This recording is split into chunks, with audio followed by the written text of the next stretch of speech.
నమస్తే, this is Sourya. Welcome to our channel. ఈ రోజు మనతో పాటు senior political analyst Krishna Kumari గారు ఉన్నారు. వారితో మాట్లాడతాం. నమస్తే మ్యామ్. నమస్తే మ్యామ్, అఖండ 2 మనం కొద్ది రోజులుగా కంటిన్యూస్ గా అదే చెప్తూ వస్తున్నాం. వాయిదా పడ్డము, అలాగే ఆ ఫైనాన్షియల్ ఇష్యూస్ అన్ని క్లియర్ చేసుకుని మొత్తానికి తెర మీదకి ఇంకొచ్చేస్తుంది. ఇంకొద్ది గంటల్లో షో స్టార్ట్ అయిపోతుంది.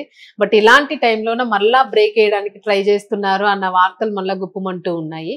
అసలు ఏం జరుగుతుందంటే, నిజంగానే ఏ సినిమాకి లేనిది ఎందుకు అఖండ 2 తాండవానికి ఇట్లా ఒక రకమైన కుట్ర భాగంగా చేస్తూ ఉన్నారు అనేది ఎవరు కావాలని చేసిన కుట్రేం కాదు. ఇది ఉన్నమాటే ఫైనాన్షియర్స్కి ఉన్న సమస్య వల్ల, అంటే వాళ్ళకున్న ఆర్థిక లావాదేవీలు, సినిమాల విషయంలో ఆర్థిక లావాదేవీలు, ఆ ప్రొడ్యూసర్స్కి ఉన్న ఇబ్బంది ఈ సినిమాకి ఇబ్బందిగా మారింది, అడ్డంకిగా మారింది. ఓకే, అందుకని ఆ 4-5 రోజుల్లో ఆ సమస్యని పరిష్కారం చేసుకున్నారు. చేసుకున్న తర్వాత ఇప్పుడు ఇవాళ వచ్చిన అడ్డంకి ఏంటి అంటే, ఇప్పుడు బెనిఫిట్ షో అనివ్వండి, లేకపోతే ఏదో ఒక షో అండి, ముందస్తు షోలు, ప్రీమియర్ షోలు ఏదన్నా కానివ్వండి, ఆ షోలకి టికెట్ ఎక్కువ పెట్టే విషయంలో మొదటి వారం రోజులు 2 వారాలు సినిమా టికెట్ రేట్లు ఎక్కువ ఉండేవి. అది కుదరదు అని చెప్పి రాష్ట్ర ప్రభుత్వం చెప్పింది. అయితే బెనిఫిట్ షోలకి, ప్రీమియర్ షోలు కూడా నేను అనుమతి ఇవ్వను అని చెప్పి ఇంతకుముందు రేవంత్ రెడ్డి గారు మాట్లాడారు. మాట్లాడితే కానీ ఈసారి ఏంటంటే మళ్ళీ దానికి ఒక జీవో రిలీజ్ అయింది. ఆంధ్రాలో రిలీజ్ చేశారు కాబట్టి, ఆంధ్రాలో పర్మిషన్ ఇచ్చారు కాబట్టి కూడా ఇక్కడ కూడా ఇవ్వండి అని చెప్పి అడిగినట్టున్నారు. అడిగితే ఇంక వెంటనే వీళ్ళు కూడా ఒప్పుకొని ఇచ్చారు. దీనికి వ్యతిరేకంగా ఒక ఆయన ఇప్పుడు వెళ్ళారు, కోర్టుకు వెళ్ళారు. శ్రీనివాసరెడ్డి గారని ఆయన కోర్టుకు వెళ్ళారు. న్యాయవాది శ్రీనివాసరెడ్డి గారు పిటిషన్ వేశారు. అయితే ఆయన అడిగే దాంట్లో కూడా న్యాయం ఉంది. మరి రాష్ట్ర ప్రభుత్వం చెప్పింది కదా, పుష్ప 2 విషయం జరిగినప్పుడు, ఆ గందరగోళం జరిగినప్పుడు మేము ఇంకా అనుమతి ఇవ్వము అని చెప్పింది. అనుమతి ఇవ్వము అని చెప్పిన తర్వాత కూడా మధ్యలో ఏదో ఇంకొక సినిమా కూడా ఇట్లాగే ఇచ్చారు. ఇస్తే అప్పుడు కూడా ఇట్లాగే చాలా రైజ్ అయినాయి. ఈసారి మళ్ళీ ఇలా చేసేసరికి ఆయన కోర్టుకు వెళ్ళటం జరిగింది. ఇప్పుడు అసలు సినిమా ఇండస్ట్రీ గురించి ఏం చెయ్యాలి, ఎలా చెయ్యాలి అనే దాని మీద రాష్ట్ర ప్రభుత్వానికి కూడా ఒక ప్రత్యేకమైన ప్రణాళిక ఉండాలి. సినిమా ఇండస్ట్రీ ఏం చిన్న ఇండస్ట్రీ కాదు, ఇది తీసి పక్కన పెట్టాల్సిన ఇండస్ట్రీ కాదు ఇది. మరి ఈ ఇండస్ట్రీ వల్ల ఇండస్ట్రీ ఇన్ని ట్యాక్స్లు కడుతుంది, ఇంత రెవెన్యూ జనరేట్ చేస్తుంది, ఇంతమందికి ఉపాధి కలిగిస్తుంది, చాలా మందికి టికెట్ తీసుకునైనా సరే వినోదాన్ని ఇస్తుంది. కాబట్టి అసలు సినిమా ఇండస్ట్రీ పాలసీ ఏంటి అనేది రాష్ట్ర ప్రభుత్వం నిర్ణయం తీసుకోవాల్సిన అవసరం ఉంది. అది మరి కొత్త ప్రభుత్వం మారటం వల్ల కావచ్చు, వాళ్ళకున్న ఇబ్బందులు టైం లేకపోవటం వల్ల కావచ్చు, పైగా వచ్చిన వెంటనే ఒక్కొక్కటి సరిదిద్దుకుంటున్న టైంలో గత సంవత్సరం కరెక్ట్గా సంవత్సరం అయింది ఇప్పటికి అల్లు అర్జున్ ఇష్యూ, సంధ్యా థియేటర్ ఇష్యూ జరిగి అప్పటి నుంచి ఇప్పటి వరకు వాళ్ళకేవో వాళ్ళ బాధలు, వాళ్ళ కష్టాలు వాళ్ళకున్నాయి. ప్రభుత్వాన్ని నిలబెట్టుకునే విషయంలోనూ లేకపోతే ఆర్థిక పరంగా నిలదొక్కుంటానికి వాళ్ళ కష్టాలు వాళ్ళు పడుతున్నారు. కానీ ఏం చేసినా సరే అసలు సినిమా ఇండస్ట్రీ అయినా సరే ఒక చోట కూర్చొని మాకు అన్ని శాఖలు కలిసి కూర్చొని, మరీ ముఖ్యంగా ఎవరు, ప్రొడ్యూసర్స్ కౌన్సిల్ ఒకటి, డైరెక్టర్స్ కౌన్సిల్ ఒకటి, అలాగే మూవీ ఆర్టిస్ట్ అసోసియేషన్ ఒకటి, ఇట్లా వీళ్ళందరూ ఫిల్మ్ డెవలప్మెంట్ కార్పొరేషన్ ఉంది కాబట్టి వీళ్ళందరూ కలిసి కూర్చొని అసలు సినిమా ఇండస్ట్రీకి ఏం కావాలి, ప్రభుత్వం దగ్గర నుంచి ఏమి రాయితీలు కోరుకుంటున్నాం, మనకేమి అసలు స్పెషల్ ఇన్సెంటివ్స్ ఏం కావాలి, ఈ ఇండస్ట్రీ బాగుండాలి అంటే అని వీళ్ళు అసలు కూర్చుని మాట్లాడుకుని ప్రభుత్వం దగ్గరికి వీళ్ళు చర్చలకు వెళ్ళాలి. మేము ఇవి మా డిమాండ్స్, ఈ డిమాండ్స్ కోసం మీ దగ్గరకు వస్తున్నాము, మీరు మాట్లాడండి మాతోటి. ఇప్పుడు ఈ గవర్నమెంట్కి సినిమా ఇండస్ట్రీకి మధ్యలో ఫిల్మ్ డెవలప్మెంట్ కార్పొరేషన్ మధ్యలో ఉంది. ఏది వెళ్ళినా కానీ ఈ సినిమా ఇండస్ట్రీ డైరెక్ట్గా ముఖ్యమంత్రిని కలవటానికి లేదు, ఏది వెళ్ళినా త్రూ FDC ద్వారా వెళ్ళాలి. మరి అలాంటప్పుడు అసలు ఎందుకు ఈ ప్రయత్నాలు జరగట్లేదు అంటే, సినిమా ఇండస్ట్రీలో ఇవాళ ఒక పెద్ద అనేవాళ్ళు లేరు. ఈ లేకపోవటం వల్ల ఏమవుతుంది అంటే అసలు అజమాయిషీ చేయగలిగిన వాళ్ళు లేరు.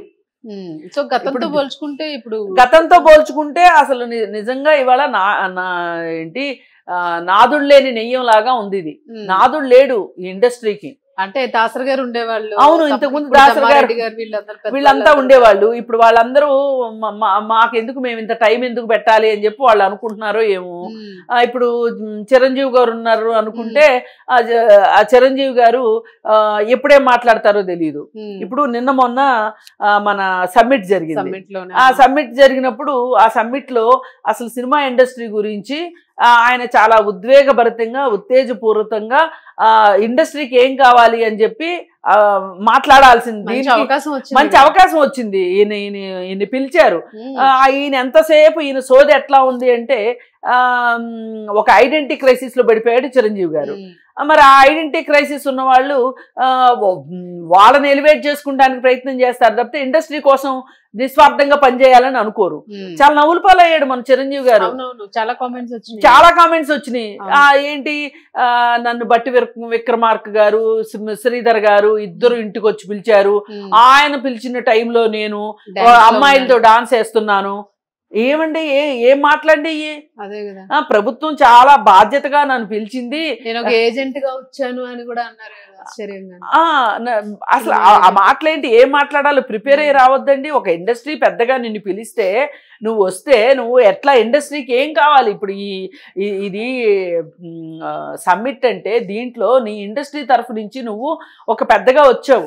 నాగార్జున గారు కూడా వచ్చారు, ఆయన మాట్లాడించారు, ఆయనకు అవకాశం ఇచ్చారు లేదు. వాలిడిక్టరీ ఫంక్షన్ ఇది. ఇంకా చివరిలో ఎండింగ్ ఫంక్షన్ లో మేము మా ఇండస్ట్రీ తరఫు నుంచి మేము ఈ ప్రతిపాదన పెట్టాము, మాది కూడా ఒక ఇండస్ట్రీ కాబట్టి ఇంత రెవెన్యూ జనరేట్ అవుతుంది మా ఇండస్ట్రీ నుంచి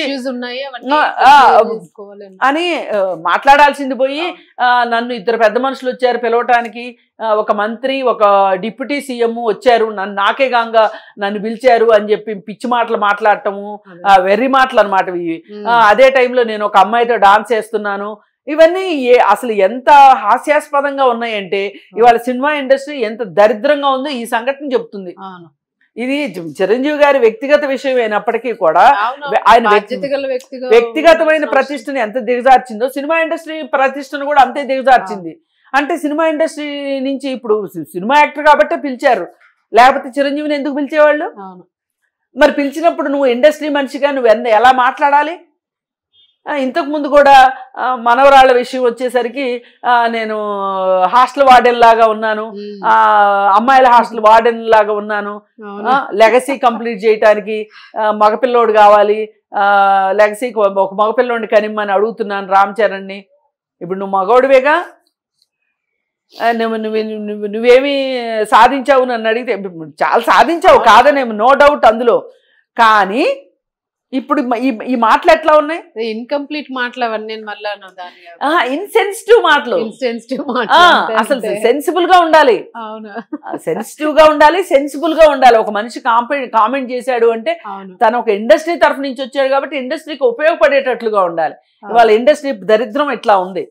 సరే, ఇది ఇలా ఉంటే మరి ఇండస్ట్రీకి ఎవరు పెద్దగా ఉంటారు, ఎవరు మాట్లాడతారు ఇండస్ట్రీ కోసం? ఇప్పుడు ఇవాళ అమ్మాబాబు లేని అనాథలాగా ఉంది వ్యవహారం ఇవాళ సినిమా ఇండస్ట్రీ పరిస్థితి. ఈ పరిస్థితుల్లో ఇవాళ ఈ క్వశ్చన్ ఎరైజ్ అయింది అంటే ఇదేదో పూర్తిగా నష్టం అని నేను అనుకోను, అది అసమంజసం అని నేను అనుకోను. కోర్టుకు వెళ్ళిన అతను అసలు ఎందుకు ఇప్పుడు ప్రీమియర్ షోలు ఎవరు చూస్తారండి? మామూలు సామాన్య ప్రేక్షకులు చూడరు కదా, అభిమానులే చూస్తారు కదా. అభిమానులు అంటే డబ్బులున్న వాళ్ళు అభిమానులు ఉంటారని అనుకోవటానికి వీల్లేదు. పేదవాళ్లే ఉంటారు, మధ్యతరగతి వాళ్ళే ఉంటారు, ఏదో ఒకటి చేసైనా సరే షో చూడాలి అనుకుంటారు. అట్లాంటి వాళ్ళ డబ్బులు మీరు తీసుకోవాలని ఎందుకు అనుకుంటారండి?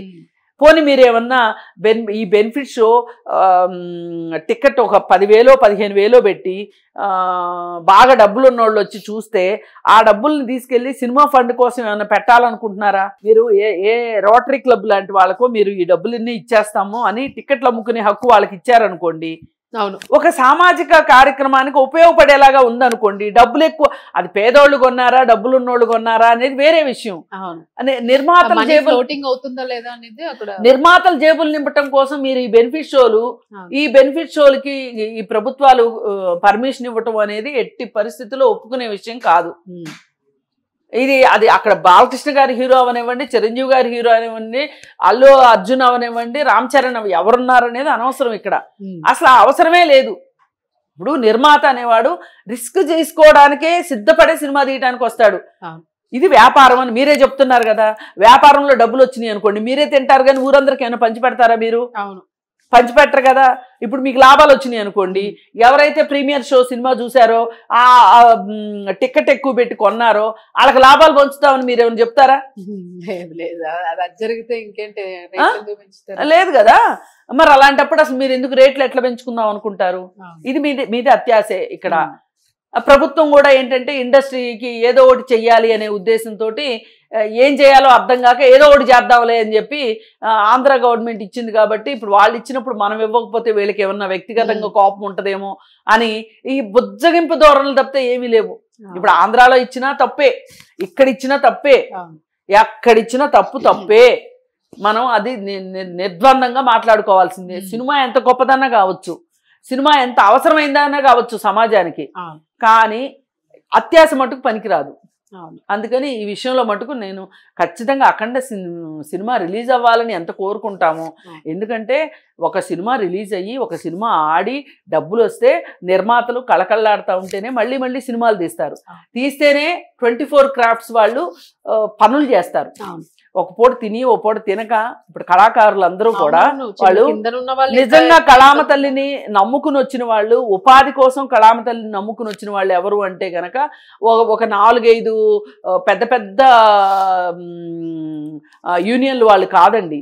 చిన్నవాళ్ళు, జూనియర్ ఆర్టిస్టుల దగ్గర నుంచి, లైట్ బాయ్ దగ్గర నుంచి, వంటలు చేసే వాళ్ళ దగ్గర నుంచి వాళ్ళు ఎవరైతే ఉన్నారో వాళ్ళు అసలు ఇండస్ట్రీకి ఒక రకంగా మెయిన్ వాళ్ళు.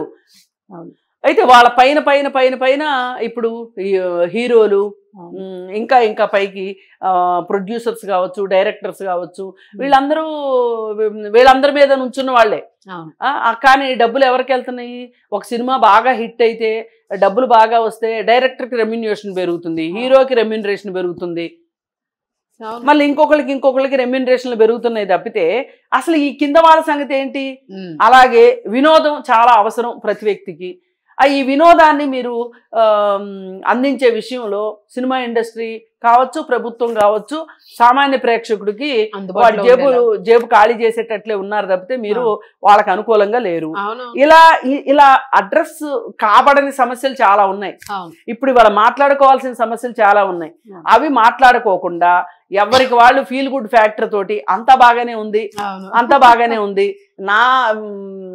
నా హీరో సినిమా రిలీజ్ అయింది, నేను డబ్బులు ఖర్చు పెట్టుకుంటా, లేదు అనుకుంటే నా సినిమాకి డబ్బులు వచ్చేసినాయి, నాకు నెక్స్ట్ సినిమాకి రెమ్యూనరేషన్ పెరుగుద్దని హీరోలు అనుకోవటము, డైరెక్టర్లు అనుకోవటము, ప్రొడ్యూసర్లు డబ్బులు లెక్కలేసుకోవటము, ట్యాక్స్లు కట్టారో లేదో ఎవరికి తెలీదు, ఆ చిదంబర రహస్యం ఎవరికి అర్థం కాదు.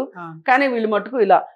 అందుకని ఏంటంటే ఇలా కొనసాగే కంటే కూడా ఎక్కడో చోట బ్రేక్ వేసి అసలు మనం ఎక్కడున్నాం, సినిమా ఇండస్ట్రీ పరిస్థితి ఏంటి, ఈ ఇండస్ట్రీలో ఎవరు ఎక్కువ జలగల్లాగా పీడిస్తున్నారు, ఎవరు ఎక్కువ లబ్ధి పొందుతున్నారు, కార్మికులకు న్యాయం జరుగుతుందా లేదా అని ఆలోచించినంతసేపు మీరు బెనిఫిట్ షోలు వేసుకుంటారా, ఇంకోటి వేసుకుంటారా, ఏం చేసినా ఇండస్ట్రీకి నష్టం తప్పితే లాభం లేదు. పైగా ప్రేక్షకుడికి జేబుకి చిల్లు పట్టం తప్పితే వేరే ఏమీ లేదు. మొత్తానికి అయితే షో నడుస్తుంది, బట్ ఏదైనా ఫ్యాన్స్ ఇష్టం మేరకు వెళ్ళడం తప్ప మీరు అన్నట్టు దాని మీద కొంత తగ్గింపు అనేది రావాల్సిన అవసరం అయితే కాదండి. ఇవాళ ఉంది మనకి. ఇప్పుడు ఇండిగో ఫ్లైట్స్ ఉన్నాయి, వాడు ఆపేశాడు కదా అని చెప్పి వేరే ఫ్లైట్స్ వాళ్ళు విపరీతంగా రేట్లు పెంచారు. దాని గురించి ఏం మాట్లాడుకుంటున్నాం మనం? తప్పు అంటున్నావా, రైట్ అంటున్నావా? తప్పు కదా. మరి అట్లాగే సినిమా టికెట్లు పెంచడం, రేటు పెంచడం కూడా తప్పే. ఇప్పుడు కోవిడ్ టైంలో బ్లాక్ లో ఇంజెక్షన్స్ అమ్ముకున్నారు. ఎవరు అమ్ముకున్నారు? సాక్షాత్తు ఆ ఇంజెక్షన్ తయారు చేసిన వాళ్ళే అమ్ముకున్నారు. వాళ్ళే అమ్ముకున్నారు, లేని ఫ్యాక్టరీలు, మాస్క్ ఫ్యాక్టరీలు కొత్తవి పుట్టుకొచ్చినాయి, అన్ని జరిగినాయి కదా. అప్పుడు ఎవరిని తిట్టాం మనం? ఎక్కువ జనాల అవసరాన్ని క్యాష్ చేసుకున్న వాళ్ళే కదా తిట్టాము. ఎప్పుడైనా జనాన్ని క్యాష్ చేసుకునేదానికే ఉంటుంది కదా. మరి అలాంటప్పుడు ఇది పక్కా వ్యాపారంగా జరిగినప్పుడు వాళ్ళకి రాయితీలు ఎందుకు ఇవ్వాలి? ఇప్పుడు బాలకృష్ణ గారు ఏమన్నా రెమ్యునరేషన్ తగ్గించుకుంటాడా? అంటే ఇప్పుడు సినిమా అఖండ కాబట్టి బాలకృష్ణ గారు అంటున్నాం, ఏ హీరో అయినా కానివ్వండి, వాళ్ళు ఏమన్నా రెమ్యునరేషన్ తగ్గించుకుంటున్నారా? వాళ్ళ రెమ్యునరేషన్ లో నేను సిఎస్ఆర్ కింద ఇంత చేస్తున్నానని ఏమన్నా చెప్తున్నారా? ఎవరు చేస్తున్నారు చెప్పండి? అట్లాంటప్పుడు మీకు అభిమానులు జేబులు కొట్టే అవకాశం, హక్కు ఎవరిచ్చారు? అసలు ఈ అభిమానులు కూడా ఈ రాత్రిపూట షోనే చూడాలా, ఈ బెనిఫిట్ షోలే చూడాలా, రేపొద్దు నార్మల్ షోనే చూస్తాను అని అనుకోవాలని నేను కోరుకుంటున్నా. ప్రేక్షకుల్లో కూడా మార్పు రావాలి, అభిమానుల్లో కూడా మార్పు రావాలని కోరుకుంటున్నాను. Right madam, thank you.